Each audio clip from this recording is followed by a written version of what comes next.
বেলা ফোরাবার আগে কিরজেইডা রড্রিগেজ পৃথিবী বিখ্যাত একজন ফ্যাশন ডিজাইনার, ফ্যাশন ব্লগার এবং সেলিব্রিটি লেখকের নাম। অর্থ করে বৃত্ত, বৈভব কিংবা যশ খ্যাতি এক জীবনে অপ্রাপ্তি বলে সম্ভাবনা কোনো কিছুই নেই তার ঝুলিতে। দুনিয়াকে হাতের মুঠোয় ফুরে ফেলা রড্রিগেজকেও সম্প্রতি ক্যান্সার আক্রান্ত হয়ে মারা যান। মৃত্যুর আগে বলে যান কিছু শেষ অনুভূতি।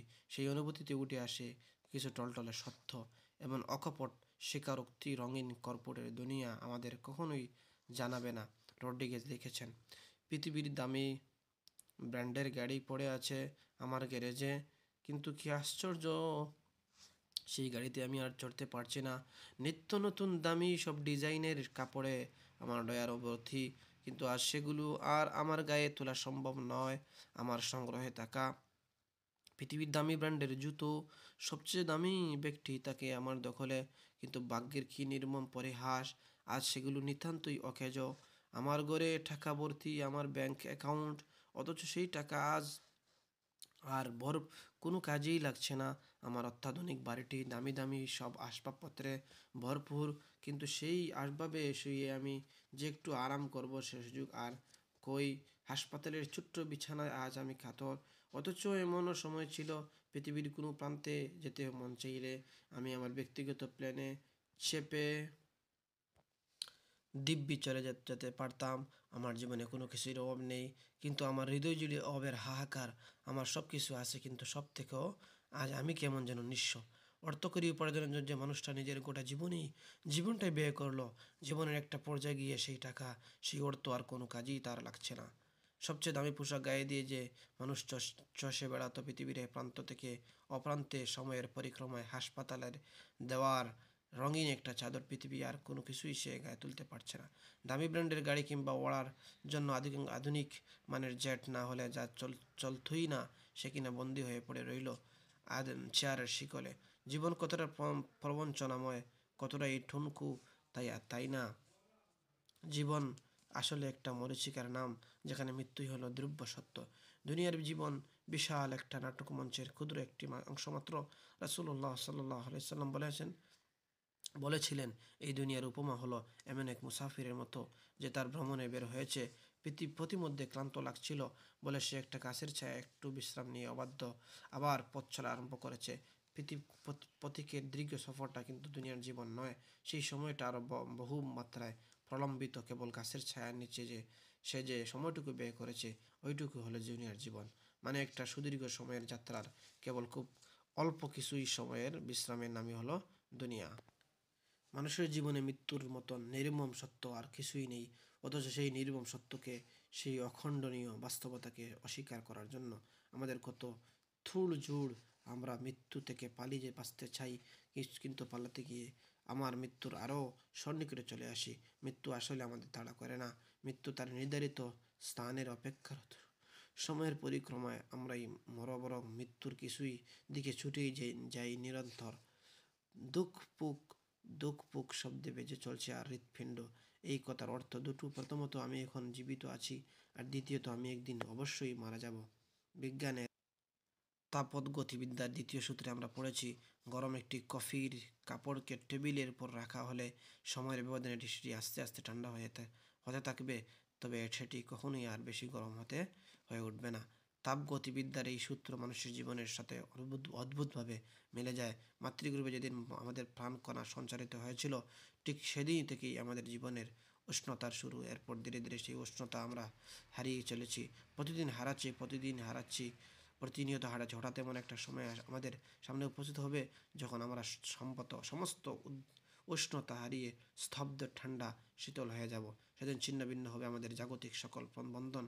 এরই না আমি মৃত্যু সম্পর্কে আব্দুল্লাহ ইবনে সালাবা রাদিয়াল্লাহু তাআলা আনহু বলেছেন, তুমি দুনিয়ার জীবন নিয়ে মত্ত, অথচ হতে পারে তোমার কাফনের কাপড় ইতিমধ্যে দুপার কাছে চলে আসছে। ভয়ঙ্কর সত্য কথা এই যে আজ আমি দুনিয়ার স্রোতে গা ভেসিয়ে চলছি আখেরাতের চিন্তা হৃদয়ে মন থেকে জেড়ে ফেলে দিয়েছি। আমি কি নিশ্চিত যে আগামীকালের রাঙ্গা প্রভাতে আমি দুচোখ মেলতে পারবো?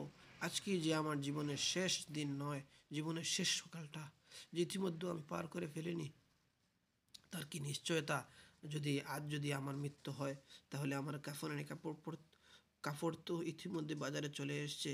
অপেক্ষা কেবল একটি নির্দিষ্ট সময়ের মুহূর্তে, যে মুহূর্ত দোকানদারের কাছে আমার মৃত্যু সংবাদ পৌঁছাবে, আর তিনি 3.5 হাত কাপড় কেটে নিয়ে আমার শেষ বিদায়ের জন্য প্যাকেট করে দেবেন।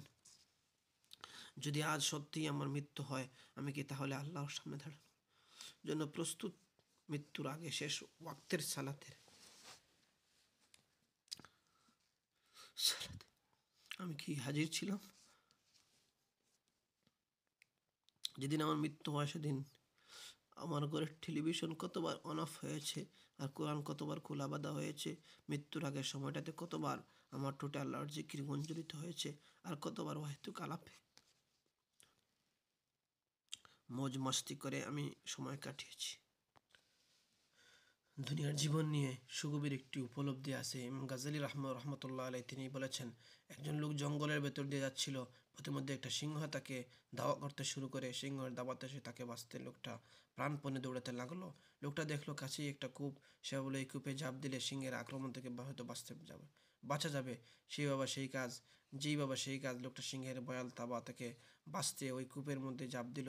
কূপে ঝাঁপ দিয়ে লোকটা কোনোভাবে একটা দড়ি আঁকড়াতে ধরে সক্ষম হলো।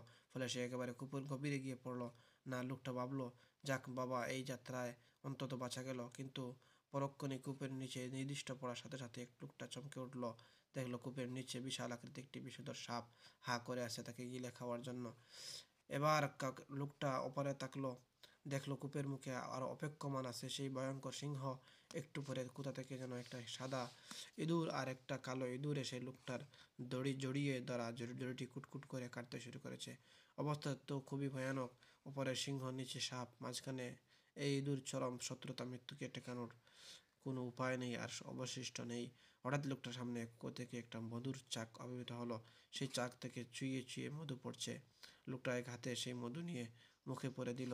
মধুর স্বাদ আর মিষ্টিতে লোকটাকে অপরের সিংহ, নিচের সাপ আর সেই শত্রু ইঁদুরের কথা একদম ভুলিয়ে দিল।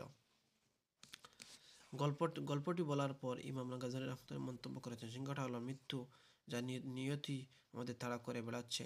সাপটা হলো কবর, যার মধ্যে সকল বনি আদমকে যেতে হবে। দড়িটি হলো মানুষের জীবন। সাদা ইঁদুর আর কালো ইঁদুর হলো যে দিন এবং রাত, যা প্রতিনিয়ত আমাদের জীবনটাকে সংক্ষিপ্ত করে দিচ্ছে। আর মধুটা হলো দুনিয়ার মুহ মিষ্টতা আমাদের মৃত্যু, সিংহ, কবর, সাপ এবং সেই দিনের কথা ভুলিয়ে দেয়, যেদিন আমরা সকলকে আল্লাহর সামনে পুনরুত্থিত হব। কত অর্থবহুল ভাবনা। দেখুন, মৃত্যু একটা সিংহের মতন একটা ভয়ার্ত বাস্তবতা। মৃত্যু নামক সেই সিংহের তাবা থেকে আপনার কারুরই নিস্তার নেই।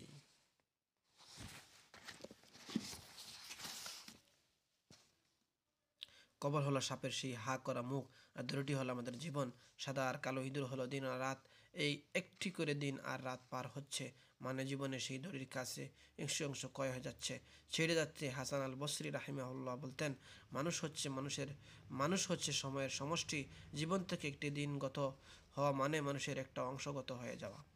এভাবে যেদিন যেদিন সেই ইঁদুরের সম্পূর্ণ দড়িটাকে কেটে ফেলবে, চিড়ে ফেলবে, সেদিন বিক্ষিপ্ত হবে সব সব সাপের পেটে অন্ধকার কবরে। কিন্তু এত সব বাস্তবতা দেখে দুনিয়ার মুহির পেছনে আমরা ছুটে বেড়াই নিরন্তর। আমরা ভুলে যাই আমাদের নির্দিষ্ট গন্তব্যের কথা। আমরা বিস্তৃত হই সেই জীবনের ব্যাপারে, যে জীবনটা সত্য, অমোঘ। সময়ের সাথে ফুরিয়ে যাচ্ছে আমাদের জীবন। অন্তিম মুহূর্তটা আস্তে আস্তে কাছে চলে আসছে। মৃত্যু যে অমোঘ অবধারিত, এ ব্যাপারে আমাদের মনে কোনো সন্দেহ নেই। কোরআনের দ্ব্যর্থ কণ্ঠে ঘোষণা আছে, কুল্লু নাফসিন যায়িকাতুল মাউত, নিশ্চয় সকল প্রাণী মৃত্যুর স্বাদ গ্রহণ করবে। একদিন আমরা নিশ্চিতভাবে মারা যাব, ছেড়ে যাব এই রঙিন দুনিয়া, ছেড়ে যাব আমাদের সকল আত্মীয়তার বন্ধন। সমস্ত কিছু জেনেও আমরা কি মৃত্যুর জন্য পাথেয় সংগ্রহ করি? কোনো নাবিক কি জাহাজবিন সমুদ্রযাত্রা কবে কোনো যাযাবর খাদ্যবিহীন বিন মরুবিপথে রওনা করে কখনো? নাবিক খুব ভালো করে জানে যে জাহাজ ছাড়া সমুদ্রযাত্রায় তার ধ্বংস অনিবার্য। যাযাবর জানে খাদ্য পানীয় ছাড়া মরুভূমিতে তার মৃত্যু সুনিশ্চিত। অবশ্যম্ভাবী ফলাফলই জেনে তারা প্রয়োজনীয় রসদ সংগ্রহ করে নিজ নিজ যাত্রায় পাড়ে জমায়। কিন্তু আমাদের সামনে যে অনন্ত যাত্রা, যে অসীম সময় সমুদ্রে আমাদের অবগহমান, সেই যাত্রার জন্য কি আমরা কোনো রসদ মজুদ করি? সময়ের শেষ ঘন্টা বেজে ওঠার আগেই কি আমাদের উচিত নয় যথাযথ প্রস্তুতি নিয়ে নেওয়া? অতিশয় সত্য কথা হলো এই, মৃত্যুর ব্যাপারে আমরা চূড়ান্তর স্বরূপ উদাসীন, অথচ আমাদের সোনালী প্রজন্মের সোনার মানুষগুলো মানুষকে মৃত্যুকে জীবন লক্ষ্য বানাতে, মৃত্যুর জন্য প্রস্তুতি গ্রহণ করাই ছিল আমাদের জীবনের চূড়ান্ত লক্ষ্য উদ্দেশ্য। ইবনে ওমর রাদিয়াল্লাহু বলেছেন, একবার রাসূলুল্লাহ সাল্লাল্লাহু আলাইহি সাল্লাম আমার কাপড়ে একটা অংশ ধরে বলেছেন, পৃথিবীতে আগন্তুকের ন্যায় জীবনযাপন করো।